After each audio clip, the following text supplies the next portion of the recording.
Hey, happy Sunday. Welcome back to Jelly Side Up with a Side of Scotch. I'm Lisa Olick. I'm thrilled that you've decided to come back and join me. I have to show you something really quick. Um, a couple years ago, I'm working on a book.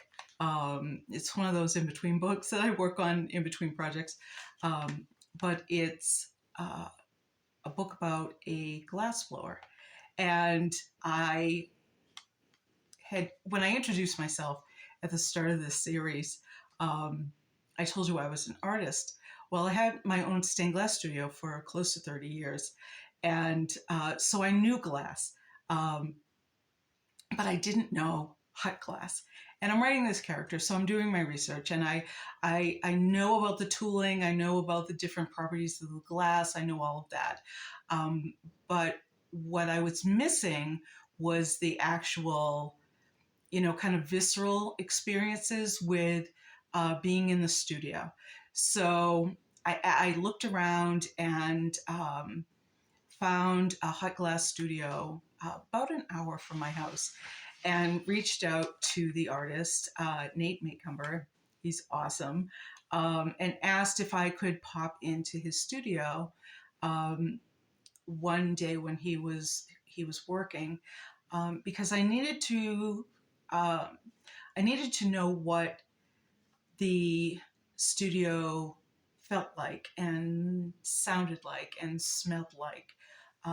And he was so gracious, and he said, please come on over. It was a thrill for me to go over in the middle of a snowstorm and watch this man blow glass. It was amazing.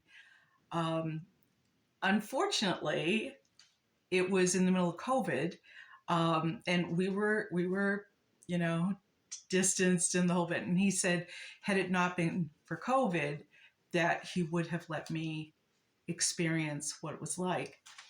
And so I kept that on my bucket list because it's been on my bucket list forever, um, until a couple weeks ago when Nate opened up his studio a couple weekends before Christmas. And for a small fee, you could go over and actually hands on blow your own Christmas ornament. I jumped on that, and truly, uh, the experience of a lifetime. I was a fumbling idiot, but I had such a good time. If he happens to do it again next year, I am so there. But I had to show you what I made. So this is my Christmas ornament that I made with Nate's help, and I just adore it. I just adore it.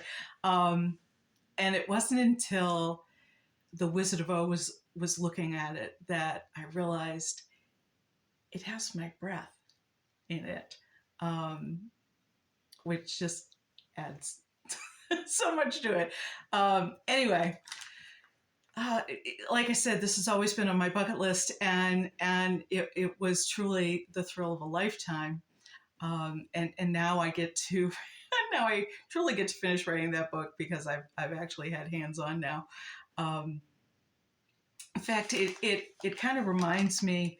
A lot of people ask me how I started writing, how I became a writer, and I wish I could tell you that it was that I wrote my first novel in purple crayon when I was 6, but that is not the case.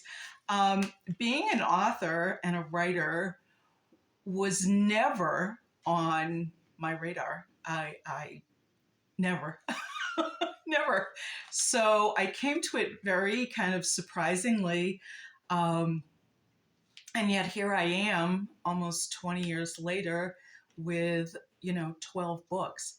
Um, Published. I mean, I've written, I think altogether 14 or 15, um, and have 12 published. So had you told me that 20 years ago, I seriously would have laughed at you. As I said, I was a glass artist, and I was part of a artistic cooperative, and that was my thing. And I started doing something called the Artist's Way, and it's a course about adding more depth and spirituality into your work, and I was really enjoying it. And part of the artist's way is that you need to nourish your creativity like you nourish your body, um, and to do that uh, was to set up purposeful artist dates every week. It didn't have to be a lot of time, didn't have to cost a lot of money, but do something purposeful to build that creativity. So one week I noticed on the local ticker on my television that there was a writing workshop. I live fairly close to a college, and they were having a writing workshop there, and it was 3 hours, $10. I'm like, there's my artist date for the week, and it was called the Bad Girls Writing Workshop, and I thought, okay, that sounds like fun. Let's go. So there were maybe 5 or 6 people um, in this workshop, and like I said, I'm very shy, and so I sat in the back, and the instructor, part of it was a writing workshop on writing memoir. That if you stayed true to your story and told your truth, that you were going to anger some people, and that would make you the bad girl. So that would, hence the title of the workshop. Uh, so it was all about writing memoir, and the instructor was throwing out little 5-minute prompts, and I'm sitting in the back, writing away, just having a good time. And but I had never been to a writing anything before. Like I said, it wasn't even on my radar. So she threw out this prompt about um, that there are certain times in your life where you have absolute clarity, and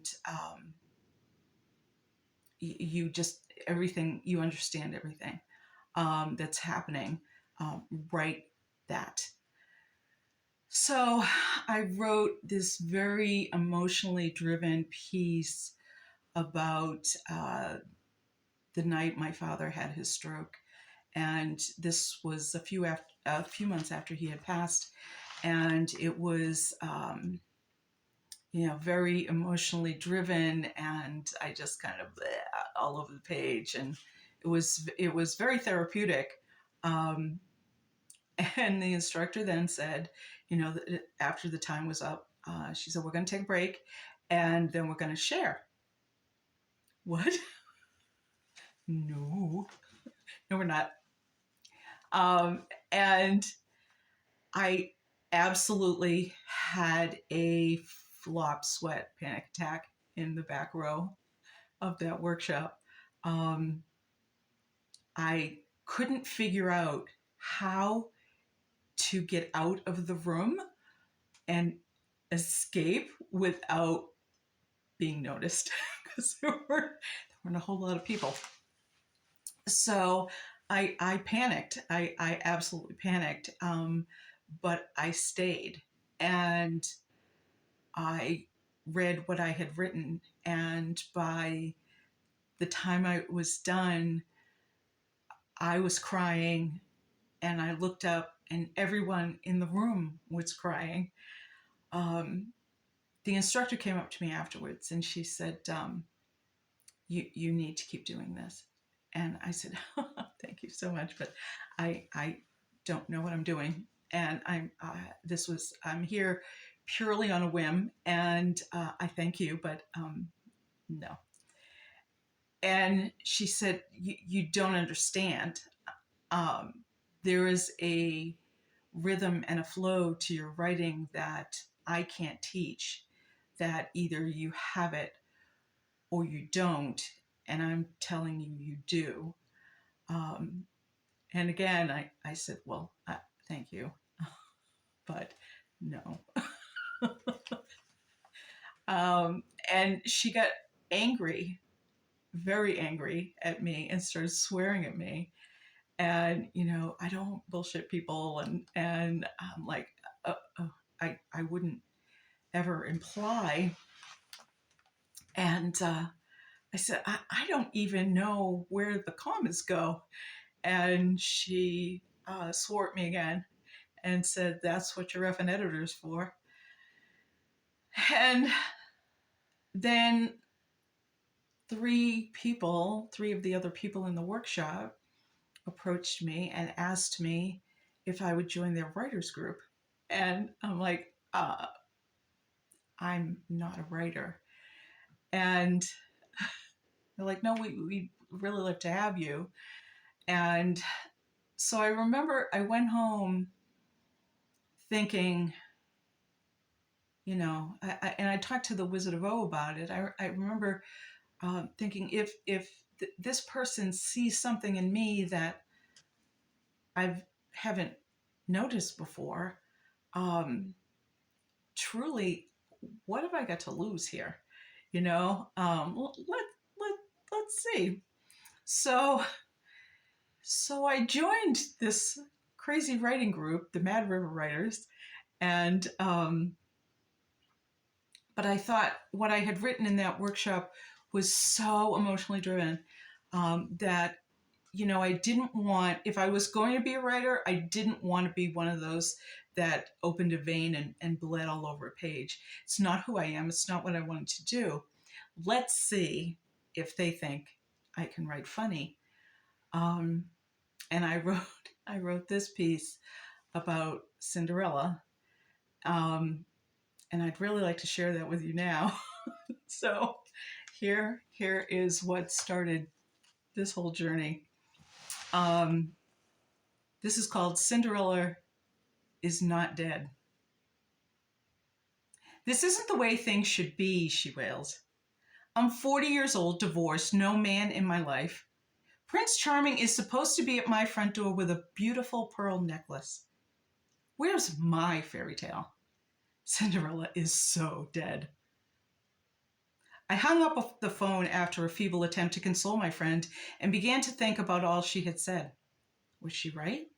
Where were all the Prince Charmings? And what about all those supposed happily ever afters? What if they weren't so happy after all? I decided a rewrite was in order. Perhaps the real truth needs to be told. It isn't true. Cinderella isn't dead. That's just a vicious rumor, started by disgruntled Prince Charming. It seems after living with the three biggest bitches in all of fairy taledom, Cinderella ended up with a man with a severe foot fetish who was messing around with a woman with size 14 feet. Cindy kicked his sorry butt out of the castle, kinky collection of glass slippers and all. Word on the street is that Cinderella has gone into business for herself. She hawked her tiara and ball gown and started FGM Inc., Fairy Godmothers Incorporated. FGM is a corporation devoted to empowering women and granting wishes in the form of low-interest loans to other women who want to become entrepreneurs. FGM has been very successful in helping some rather famous women. Perhaps you've heard of them.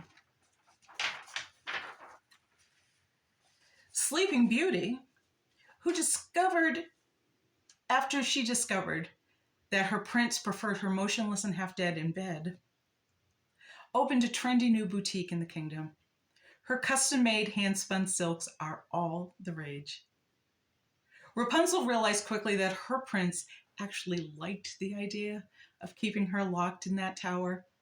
He had the nerve to forbid her from leaving to get a job. She now has a lovely shag haircut and runs a small wig shop on the outskirts of the forest. Snow White ditched the bitch with the apple, only to be accused by her loving prince of having wild sex with all those dwarfs. She left in a huff and now owns a string of B&Bs, catering to those preferring dormitory living. Little Miss Muffet is now an exterminator. And do you remember the princess with the crazy mother-in-law with all those damn peas? The poor Bruce thing is now mattress queen in 7 states. Cinderella even bailed poor Goldilocks out of jail after Papa Bear had her charged with breaking and entering. Goldie is currently on probation and, thanks to FGM, now runs her own furniture repair shop. So you see, Cinderella isn't dead. She's alive and happy and fulfilled. She's making a real difference in the lives of all those who once believed that it took having a man to make them a true woman.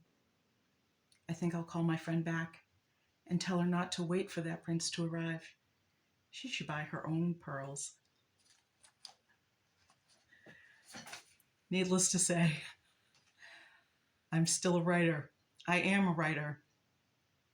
And if it wasn't for stepping out into and trying something new, I never would have discovered my love of words and